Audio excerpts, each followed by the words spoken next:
let me, before we dive into John chapter 10, let me take you back 1,500 years before Jesus was born. Let me take you back to Mount Sinai. This is a picture of Mount Sinai. This is the place where Moses was tending his father-in-law Jethro's sheep. And as he was tending the sheep, many of you might know the story, as he was tending the sheep, there was a bush that began to burn, but it wasn't consumed by the fire. And he heard a voice that came from the bush, and it said, "Moses, take off your sandals, you're standing on holy ground." And Moses was like, "Who's talking to me? Whose voice is this?" And the voice said, "I am the God of your ancestors. I'm the God of Isaac and Jacob, Abraham, Isaac, and Jacob."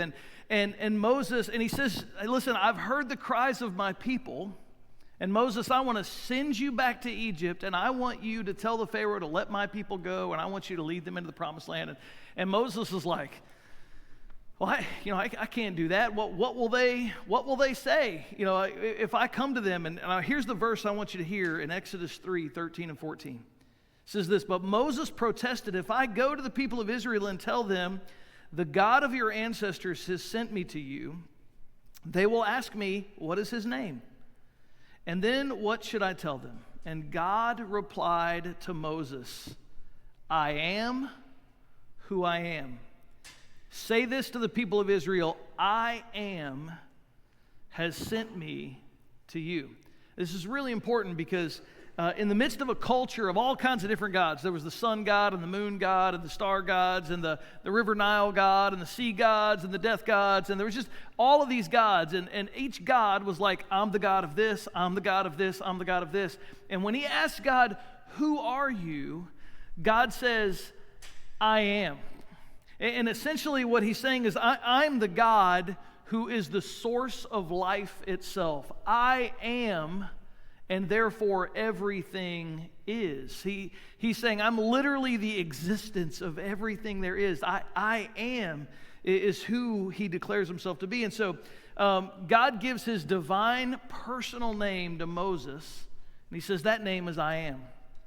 And so that brings a lot of meaning when you get to the Gospel of John, and you see Jesus in the Gospel of John over and over and over saying, I am. We saw this a little bit last week in John chapter 8 in verses 58 and 59. Jesus is in the temple, he's teaching. It says, Jesus answered, "I tell you the truth, before Abraham was even born, I am."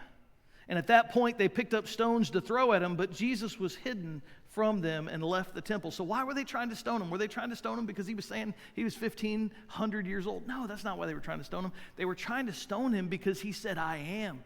He declared himself to be the one who all existence comes from.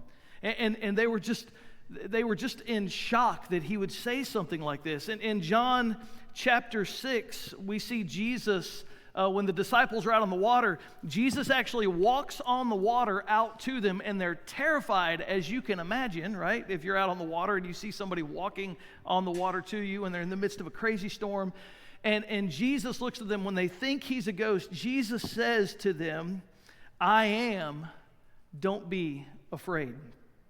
We see in John chapter 18, as Jesus is preparing to be arrested, he's in the Garden of Gethsemane, the soldiers show up to arrest him, and Jesus says, "Hey, who are you looking for?" And they say, "We're looking for Jesus of Nazareth." And Jesus says, "I am," and they all fall backwards. So Jesus makes these declarative statements. And these were huge, these were bold statements. And in John chapter 14, he makes it abundantly clear. I mean, this is where he's like, okay, I'm going to put the cookies on the low shelf for you guys. You right? I'm going to make it simple, even for the guy who has the Mississippi high school education. I'm going to break it down for you. All right? This is what he says in John 14, 8 through 9. Philip said, "Lord, show us the Father, and we will be satisfied." And Jesus replied, "Have I been with you all this time, Philip? And yet you still don't know who I am?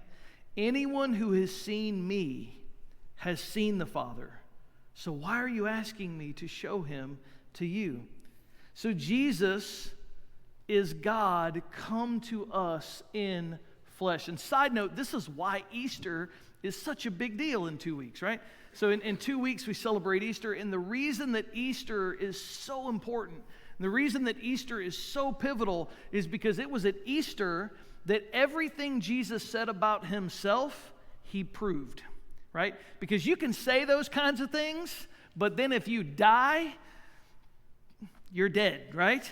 But Jesus said all of these things, and then he was crucified, and then he rose from the grave 3 days later, and he proved that everything he ever said was true. And what he said was, I am.